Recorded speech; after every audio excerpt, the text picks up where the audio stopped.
রইস উদ্দিন শুধু একজন মানুষ ছিলেন না, ছিলেন ইসলামী চিন্তার ধারক এবং বাহক। আর আজ তার রক্তে মিশে গেছে চট্টগ্রামের রাস্তায়। জীবনের শেষ মুহূর্তে তিনি ছিলেন পুলিশের হেফাজতে, কিন্তু সেই হেফাজতে হয়ে উঠল তার মৃত্যুর রাস্তা।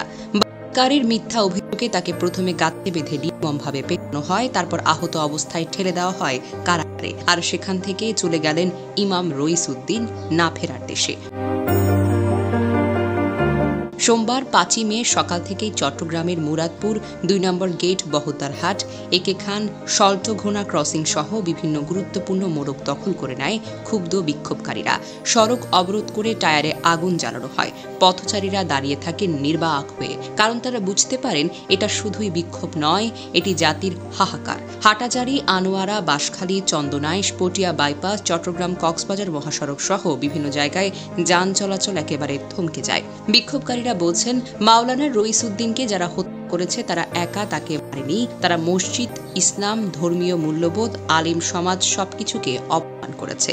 এই হত্যাকাণ্ড ছিল পূর্ব পরিকল্পিত এবং তা ঘটেছে রাষ্ট্রীয় নীরবতার ছত্রছায়ায়। যে দেশে একজন আলেম নিরাপদ নয়, সে দেশে আর কেউই নিরাপদ নয়। এটা কোনো তদন্ত নয়, এটা হলো ধামাচাপা। আমরা বিচার চাই, চাই, নইলে দেশ অচল করব। এর আগে ৩রা মে চট্টগ্রামের এক সমাবেশে সুন্নত ওয়াল জামায়াতের ময়দানে আল্লামা কাজী মঈনুদ্দিন আশরাফী ঘোষণা দেন, ৪ মে মার্চ টু গাজীপুর, ৫ মে সারা দেশে অবরোধ। আজ রইস উদ্দিন নেই, কিন্তু তার রক্ত আছে রাস্তায়, মাটিতে, আমাদের বিবেকের গায়ে। এই রক্ত চুপ করে আর থাকবে না, এই রক্ত একদিন জবাব চাইবেই।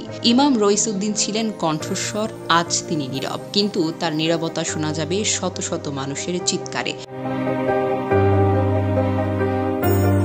জানা গেছে, গত ২৭ এপ্রিল সকালে গাজীপুর সিটি কর্পোরেশনের হায়দ্রাবাদ এলাকায় একটি মসজিদের খতিব মাওলানা মোহাম্মদ রইস উদ্দিনকে শিশু কারের অভিযোগে গাঁতে বেঁধে করেছে একদল লোক। পরে সকাল ১০টার দিকে তাকে পুলিশের কাছে সোপর্দ করা হয়। পরদিন ভোরে কারাগারে তিনি মারা যান। এই ঘটনার পর চট্টগ্রামে টানা কর্মসূচি নিয়ে আসছে আহলে সুন্নাত ওয়াল জামাত। সর্বশেষ গত শনিবার নগরের লালদিঘি মাঠে প্রতিবাদ সমাবেশ করা হয়।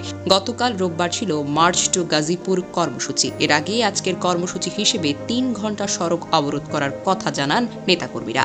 বাংলাদেশ আহলে সুন্নাত ওয়াল জামাতের মিডিয়া সেলের প্রধান ফরিদুল ইসলাম প্রথম আলোকে বলেন, আমাদের আজকের কর্মসূচি অনুযায়ী প্রতিটি থানা পর্যায়ে অবরোধ কর্মসূচি পালন করা হচ্ছে। মহাসড়কের পাশাপাশি গুরুত্বপূর্ণ সড়কে কর্মসূচি পালন করা হবে। চট্টগ্রামের বাহিরে রংপুর, ঢাকা, সিলেট মহাসড়ক, রাজধানীর যাত্রাবাড়ি, বাইতুল মোকাররমের সামনে কর্মসূচি আছে।